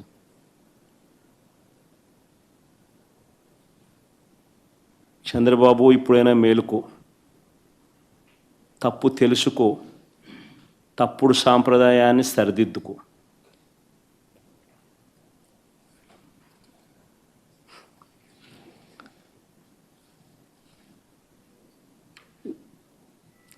ఇవన్నీ కూడా చంద్రబాబు నాయుడు గారు ఎందుకు చేస్తూ ఉన్నారు అన్నది కూడా మనందరికీ కూడా తెలిసిన విషయాలే. సూపర్ 6, సూపర్ 7లు అని ఆయన అన్నాడు. వీటి అమలు గురించి ఎవరు అడగకూడదు. రాష్ట్ర వ్యాప్తంగా సుమారు 5 లక్షల మంది పెన్షన్లను పీకేశారు. 5 లక్షల మంది పెన్షన్లను పీకేశారు రాష్ట్ర వ్యాప్తంగా. దాని గురించి ఎవరు మాట్లాడకూడదు. గత ఏడాది ఎగరగొట్టి మళ్ళీ ఈ ఏడాది జూన్ 21వ తారీఖున రైతు భరోసా ఇస్తామన్నారు. ఇంతవరకు అతి గతి లేదు. ఇప్పుడు దాని గురించి ఎవరు కూడా మాట్లాడకూడదు, అడగకూడదు. ఎందుకు ఇవన్నీ చేస్తూ ఉన్నాడంటే ఇందుకే చంద్రబాబు. ప్రతి మహిళకు నెలకు 1500, సంవత్సరానికి 18,000 చొప్పున ఇస్తామన్నారు. గత ఏడాది ఎగరగొట్టాడు, ఈ ఏడాది అంతే. దాని గురించి ఎవరు మాట్లాడకూడదు, అడగకూడదు.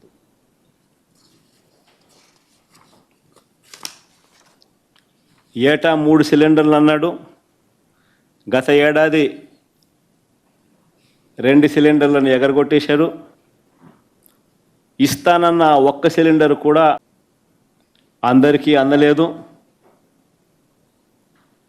ఈ ఏడాది అసలే 3 సిలిండర్లలో అసలే లేదు. దీని గురించి కూడా ఎవరు అడగకూడదు, మాట్లాడకూడదు. బడికి వెళ్ళే ప్రతి విద్యార్థికి 15,000 ఇస్తానన్నాడు. గత ఏడాది ఎగరగొట్టేశాడు. 15,000 కాస్త 13 అయింది. ఈ ఏడాది కూడా 30 లక్షల మందికి ఎగరగొట్టేశాడు. దీన్ని కూడా ఏ విద్యార్థి కూడా ప్రశ్నించకూడదు, అడగకూడదు. నిరుద్యోగ యువతకు నెలకు 3,000 ఇస్తానన్నాడు. ఏడాదికి 36,000 చొప్పున నిరుద్యోగ భృతి అన్నాడు. గత ఏడాది పూర్తిగా ఎగ్గొట్టేశాడు. ఈ ఏడాది కూడా పూర్తిగా ఎగ్గొట్టేదానికి శ్రీకారం చుట్టాడు. ఎవడు దీని గురించి మాట్లాడకూడదు, అడగకూడదు. 50 ఏళ్ళు దాటితే పెన్షన్ అన్నాడు. 50 ఏళ్ళు దాటితే 48,000 మీ చేతుల్లో పెడతానన్నాడు. గత ఏడాది ఎగ్గొట్టాడు, ఈ ఏడాది అది ఎగ్గొట్టే కార్యక్రమమే చేస్తూ ఉన్నాడు. ఎవరు అడగకూడదు, ఎవరు ప్రశ్నించకూడదు. రాష్ట్రంలో ప్రజలందరికీ కూడా ఎన్నికలప్పుడు ఏమన్నాడు? వైజాగ్ షికారుకైనా పోవచ్చు అన్నాడు, శ్రీకాకుళం వాళ్ళు తిరుపతికైనా రావచ్చు అన్నాడు, తిరుమల వెంకటేశ్వర స్వామి దర్శనం చేసుకోవచ్చు అంటాడు, తిరుపతి వాళ్ళు రాయలసీమ వాళ్ళు విశాఖపట్నానికి షికారుకైనా పోవచ్చు అంటాడు, అక్కడ సింహాచలం గుడికైనా పోవచ్చు అని అంటారు. ఈరోజు ఎక్కడికి వెళ్ళినా ఫ్రీ బస్సు కాస్త సంవత్సరం అయిపోయింది, ఆ బస్సు హామీ గాలికి ఎగిరిపోయింది, ఇంకా అమలు కాలేదు. ఈయన పండగల మీద పండగలు డేట్లు చెప్తా పోతున్నాడు, పండగలు గడిచిపోతూ ఉన్నాయి, డేట్ మాత్రం రావడం లేదు. అయినా దీని గురించి ఎవరు మాట్లాడకూడదు, అడగకూడదు. సూపర్ 6, సూపర్ 7 మాత్రమే కాదు, ఫీజు రీయింబర్స్మెంట్ రూపేణా ఇది అన్నిటికన్నా దారుణం. పిల్లల చదువులు ఈరోజు చంద్రబాబు నాయుడు గారి పుణ్యాన పిల్లలు చదువులు మానేసి పనులకు పోతా ఉన్న పరిస్థితి ఈరోజు రాష్ట్రంలో ఉంది. చంద్రబాబు నాయుడు గారి పుణ్యాన 6 త్రైమాసికాలకు సంబంధించి పెండింగ్. 2024 జనవరి, ఫిబ్రవరి, మార్చ్ త్రైమాసికంతో మొదలెడితే జనవరి, ఫిబ్రవరి, మార్చికి సంబంధించిన త్రైమాసికం నువ్వు మామూలుగా మేలో ఇవ్వాలి. అప్పుడు ఎన్నికలని పోస్ట్పోన్ అయితే ఆ రోజు నుంచి ఈ జూన్ 30వ తారీఖున లెక్కేసుకుంటే 6 త్రైమాసికాలు 4,200 కోట్లు బకాయిలు.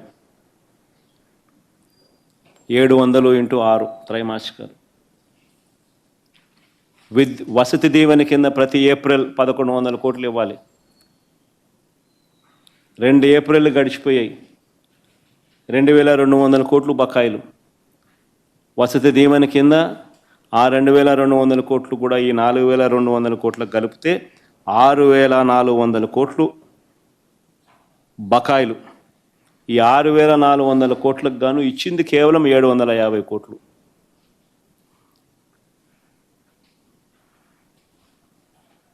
వీటి గురించి కూడా ఎవరూ మాట్లాడకూడదు, ప్రశ్నించకూడదు. ఆరోగ్యశ్రీ, ఆరోగ్య ఆసరా కింద బకాయిలు 4,500 కోట్లు దాటాయి. మామూలుగా నెలకు 300 కోట్లు ఆరోగ్యశ్రీ కింద ఖర్చు అయ్యేది. ఈ 13-14 నెలలకు లెక్కేసుకుంటే దాదాపుగా 4,000 కోట్లు. ఆరోగ్య ఆసరా కింద మరో 400-500 కోట్లు ఖర్చు అవుతుంది సంవత్సరానికి. ఆరోగ్యశ్రీ, ఆరోగ్య ఆసరా కింద 4,500 కోట్లు బకాయిలు. పేదవాడికి ఉచితంగా వైద్యం అందని పరిస్థితి ఈరోజు. నెట్వర్క్ హాస్పిటళ్ళు చేతులెత్తేసిన పరిస్థితులు. అయినా వీటి గురించి ఎవరూ మాట్లాడకూడదు, ప్రశ్నించకూడదు. ఇక ఇళ్ల నిర్మాణం గురించి ఆయన ఇచ్చిన 143 హామీల గురించి ఎవరూ నిలదీయకూడదు.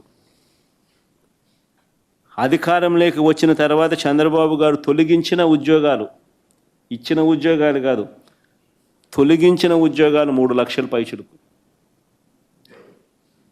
2,66,000 ఉద్యోగాలు వాలంటీర్ ఉద్యోగాలు మోసం చేసి ఎన్నికలప్పుడు వాడుకొని ఆ తర్వాత ఉపయోగించుకొని రోడ్డును పడేశాడు. బ్రేవరేజెస్ కార్పొరేషన్లో మరో 15,000 మందిని రోడ్డును పడేశారు. రేషన్కు సంబంధించిన డోర్ డెలివరీ చేస్తూ ఉన్న ఉద్యోగస్తులు ఎండియూల ద్వారా మరో 20,000 మంది. 3 లక్షల పైచిలుకు ఉద్యోగాలు రోడ్డున పడేసినా కూడా ఎవరూ ప్రశ్నించకూడదు. ప్రభుత్వ ఉద్యోగులు, వాళ్ళకు చేసిన మోసం అంతా ఇంత కూడా కాదు. వస్తూనే అయ్యారన్నాడు, ఎగరగొట్టేశాడు. అంతవరకు ఉన్న పిఆర్సీని రద్దు చేశాడు. కొత్త పిఆర్సీని ఇంతవరకు వేయలేదు. 4 డిఏలు పెండింగ్. ఈయన అధికారంలోకి వచ్చిన తర్వాత 4 డిఏలు పెండింగ్. అధికారంలోకి వస్తూనే మేము జీపీఎస్ అధికారులకు మంచి చేస్తూ మేము ఇస్తే జీపీఎస్ని తీసేసి ఓపీఎస్ తీసుకొస్తానన్నాడు. అది మోసమే. ఉద్యోగులకు బకాయిలు దాదాపుగా 20,000 కోట్లు పైచిలుకు బకాయిలు పడ్డాయి. ఉద్యోగస్తులకు బకాయిలే ఈరోజు 20,000 కోట్లు దాటాయి.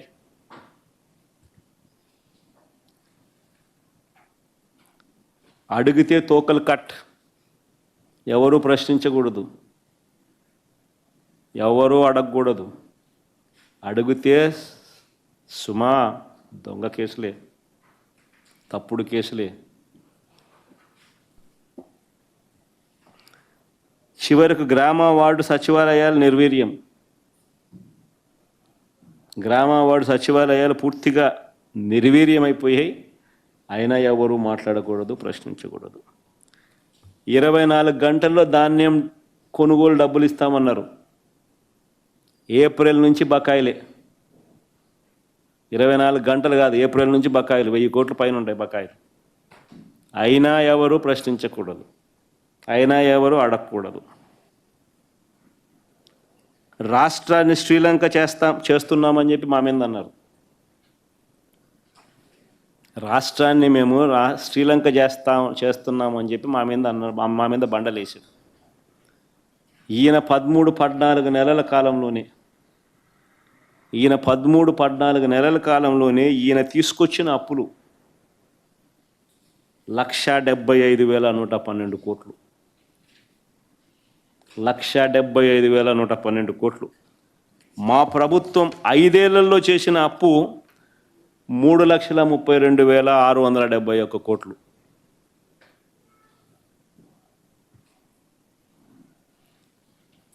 ఐదేళ్లలో మా ప్రభుత్వం చేసిన అప్పు 3,32,671 కోట్లు అయితే అన్ని స్కీములు ఇస్తూ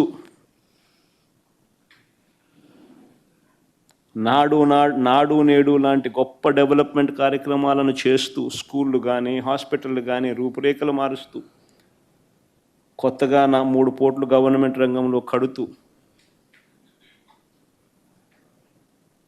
గొప్ప డెవలప్మెంట్ కార్యక్రమాలు మేము చేస్తూ అన్ని స్కీములు ఇస్తూ కోవిడ్ లాంటి విపత్కర పరిస్థితులను ఎదుర్కొంటూ అయినా మేము చేసిన అప్పులు కేవలం 3,32,671 కోట్లు అయితే ఈయన 13-14 నెలల్లోనే ఈయన చేసిన అప్పులు 1,75,112 కోట్లు. అంటే మేము 5 ఏళ్లలో చేసిన అప్పును ఈయన 13-14 నెలల్లో 52.43% ఇప్పటికే చేసేసినాడు.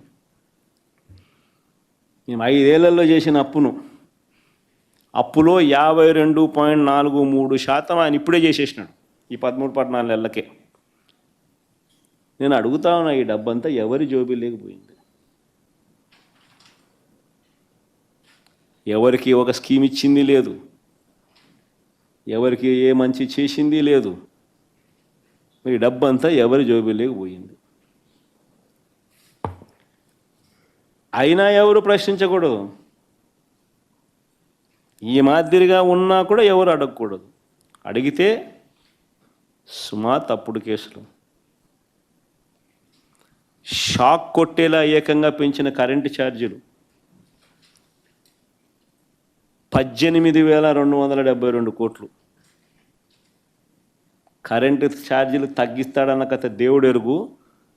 కరెంటు ఛార్జీలు ఈ 13-14 నెలల్లో ఆయన పెంచింది 18,272 కోట్లు. మేము ఉద్యమం చేసినప్పుడు 15,000 కోట్లు అయితే ఈ రోజుకి అది 18,272 కోట్లకు ఎగబాకింది. అదొకసారి స్లైడ్ పెట్టుమా ఒకసారి ఆ కరెంటు ఛార్జీలు. Fuel and power purchase cost adjustment కింద FPPCA అంటే fuel and power purchase cost adjustment కింద రకరకాల తేదీలలో ఆయన ఇచ్చిన బాధుడు 18,272 కోట్లు.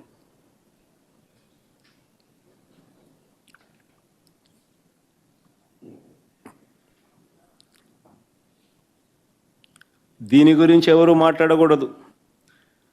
పాల ధరల దగ్గర నుంచి చంద్రబాబు నాయుడు పుణ్యాన అని అమూల్ మూతపడతా ఉంది. చంద్రబాబు నాయుడు పుణ్యాన అమూల్ మూతపడతా ఉంది. రైతులకు గిట్టుబాటు ధరలు, పాల ధరలు తగ్గాయి. కానీ మార్కెట్లో మాత్రం వీళ్ళ కార్టెల్, హెరిటేజ్ కార్టెల్ ఫామ్ చేసి పాల ధరలు పెరిగాయి. ఇలా పాల ధరలు తాగేవాడికి పెరిగినా ఎవడు మాట్లాడకూడదు. రైతులకు పాల ధరలు తగ్గినా ఎవరు మాట్లాడకూడదు. అమాంతంగా పెరిగిపోయిన స్కూల్ ఫీజుల గురించి ఎవరు మాట్లాడకూడదు. అమాంతంగా పెరిగిపోయిన స్కూల్ ఫీజుల గురించి ఎవరు మాట్లాడకూడదు. పెరిగిన బతుకు భారం గురించి ఎవరు అడగకూడదు. పొరపాటున ప్రశ్నిస్తే సుమా తప్పుడు కేసులు. స్కూళ్ళల్లోనూ ప్రభుత్వ హాస్పిటల్లోనూ నిలిచిపోయిన నాడు నేడు పనుల గురించి ఎవరు మాట్లాడకూడదు. స్కాములు చేస్తూ తన వాళ్లకు తెగ నమ్ముతున్న కొత్త మా హయాంలో తీసుకువచ్చిన ప్రభుత్వ మెడికల్ కాలేజీల గురించి ఎవరు మాట్లాడకూడదు. పోర్టులు, ఫిషింగ్ హార్బర్లు అన్నీ కూడా తెగ నమ్ముతూ స్కాములు చేస్తూ ఉన్నా ఎవరు మాట్లాడకూడదు. ఎవరు అడగకూడదు. ఇష్టారాజ్యంగా ఇసుక మాఫియా చేస్తూ ఉన్నా మాట్లాడకూడదు. గ్రామ స్థాయి నుంచి బెల్ట్ షాపుల ఆధ్వర్యంలో జరుగుతూ ఉన్న లిక్కర్ మాఫియా గురించి ఎవరు మాట్లాడకూడదు. మట్టి మాఫియా గురించి ఎవరు మాట్లాడకూడదు. అమాంతం కాంట్రాక్టులు, రేట్లు పెంచేసి రాజధాని ప్రాంతంలో రేట్లు చూస్తే అసలు ఏం కడతా ఉన్నారు, బంగారుతో కడతాన్నారా బిల్డింగ్లు అనిపిస్తాను. స్క్వేర్ ఫీట్ 9,000 రూపాయలు, 10,000 రూపాయలు. బంగారు రాడ్లతో కడతానట్టున్నారు. అమాంతం పెంచేసి ఇంతకుముందు లేనిది మొబిలైజేషన్ అడ్వాన్స్ కొత్తగా వీళ్ళు ఇప్పుడు మొదలుపెట్టిస్తూ మొబిలైజేషన్ అడ్వాన్స్ పేరిట ఇవ్వడము డబ్బు, అందులో 10% ఇవ్వడము, 8% ఎత్తడము.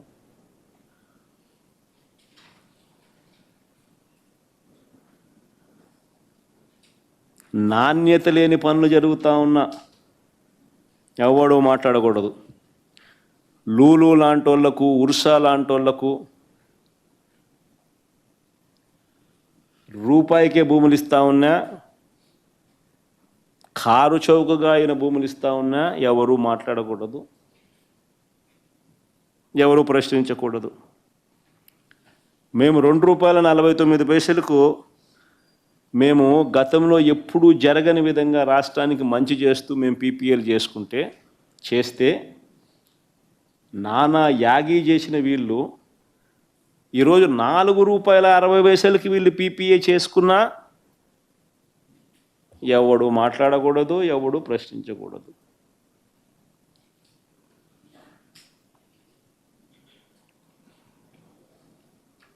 రాష్ట్ర వ్యాప్తంగా హత్యలు జరుగుతూ ఉన్నా మాట్లాడకూడదు. హత్య యత్నాలు జరుగుతూ ఉన్నా మాట్లాడకూడదు. ఆడపిల్లల మీద అఘాయిత్యాలు చేస్తూ ఉన్నా మాట్లాడకూడదు. ఎవరు ప్రశ్నించకూడదు, అడగకూడదు. అడిగితే ప్రశ్నిస్తే సుమా తప్పుడు కేసులే.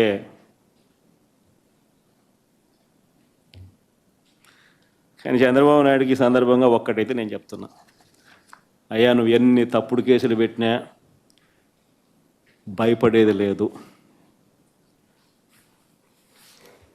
ప్రజల తరపున మా పోరాటం ఆగేది లేదు. నీ ప్రభుత్వం కన్ను మూసుకొని కన్ను తెరిస్తే మహా అయితే ఇంకా 3 ఏళ్ళు ఉంటుంది. దాని తర్వాత మాత్రం వచ్చేది మేమే.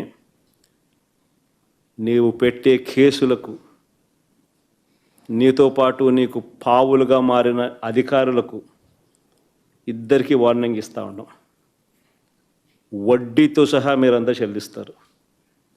ఏదైతే మీరు ఎత్తుతున్నారో అదే పండుతుంది. ఇది మాత్రం మర్చిపోవద్దండి.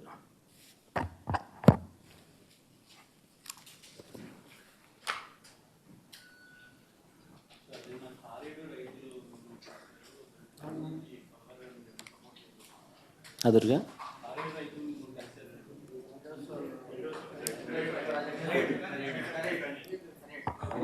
ఖరేడు రైతులకు సంబంధించిన విషయంలో కూడా అంతే. అసలు ఖరేడు రైతులకు సంబంధించింది ఒక విచిత్రమైన విషయం. ఇంకా ఆశ్చర్యం కలిగించే విషయం ఏంటి తెలుసా? ఇండోసోల్ అనే వాళ్లకు చేవూరు రేవూరు అనే గ్రామాల్లోనే గతంలో వాళ్ళ దగ్గర నుంచి 500 కోట్ల రూపాయలు డబ్బులు తీసుకుని ఆ డబ్బుతోనే అక్కడ ఆ ఊర్లలో ల్యాండ్ అక్విజిషన్ పూర్తి చేసి 5,000 ఎకరాల ల్యాండ్ అక్విజిషన్ కంప్లీట్ చేసి వాళ్ళకి ఇచ్చేసినాం, హ్యాండ్ ఓవర్ చేసినాం. ఇన్ఫ్యాక్ట్ అందులో 114 ఎకరాల్లో వాళ్ళు ఆల్రెడీ బిల్డింగులు కడతా ఉన్నారు. ఆల్రెడీ 1,200 కోట్లు ఖర్చు పెట్టి 1 గిగాబైట్కి సంబంధించిన ప్రాజెక్టు కూడా అక్కడ ఆల్రెడీ స్టార్ట్ అయిపోయింది. అక్కడ రైతులు సంతోషంగానే ఇచ్చినారు. ల్యాండ్ అక్విజిషన్ పూర్తయిపోయింది. 8,000 ఉద్యోగాలు కూడా ఆ ప్రాంతానికి వస్తూ ఉన్నాయి. వాళ్ళందరూ సంతోషంగా జరిగేదాన్ని అక్కడ నుంచి వాళ్ళను పొగబెట్టి వెళ్ళిపోమన్నట్టుగా వాళ్ళ కోసం సేకరించిన ఆ భూమిని వాళ్ళకి ఇవ్వకుండా అక్కడ వేరే వాళ్ళకి ఆ భూములు అలాట్ చేసి వీళ్ళను ఖర్రేడు అనే ప్రాంతానికి తీసుకొని పోయి ఎక్కడైతే 2 పంటలు పండే భూములు ఉన్నాయో, ఎక్కడైతే రైతులు వ్యతిరేకిస్తూ ఉన్నారో అక్కడ వీళ్ళకి భూములు ఇవ్వాలని చెప్పి ఇస్తామని చెప్పి అక్కడ వీళ్ళని అక్కడికి పోమని చెప్తా ఉన్నారు. అక్కడ వాళ్ళ రైతులకు ఇష్టంగా లేరు. భూములు అక్కడ నిజంగా అడగడం ధర్మం కాదు. అలాంటి చోట వీళ్ళని పొమ్మని చెప్తే ఆ ఫ్యాక్టరీ రాకూడదనే కదా, పొగబెట్టి వెళ్ళిపోమనడమే కదా. మరి ఇది 42,000 కోట్ల పెట్టుబడులు, 8,000 మందికి ఉద్యోగాలు వచ్చే అవకాశాలు, ఇవన్నీ మీరు ఏం చేస్తూ ఉన్నారు? ప్రాజెక్టులు రావడానికి చూస్తున్నారా? ప్రాజెక్టులను పంపించడానికి చూస్తున్నారా? ఒకవేళ ఇదే బీపీసీఎల్కు మీరు ల్యాండ్ ఇవ్వాలనుకుంటే ఇంకా వేరే ల్యాండ్ లేదా? గవర్నమెంట్ ల్యాండే ఉంది అదే జిల్లాలోనే, పక్క జిల్లాలోనే. ఇదే కృష్ణపట్నంలోనే ఇదే ఈనాడు రామోజీరావు గారి వియ్యంకుడికే 10,000 ఎకరాలు ఉన్నాయి. ఇవ్వచ్చు కదా, పక్కనే ఉంది. ఇంకా ప్రకాశం జిల్లాలో గవర్నమెంట్ ల్యాండే కొన్ని వేల ఎకరాలు ఉంది. ఇంకా అక్కడ ఇవ్వచ్చు కదా.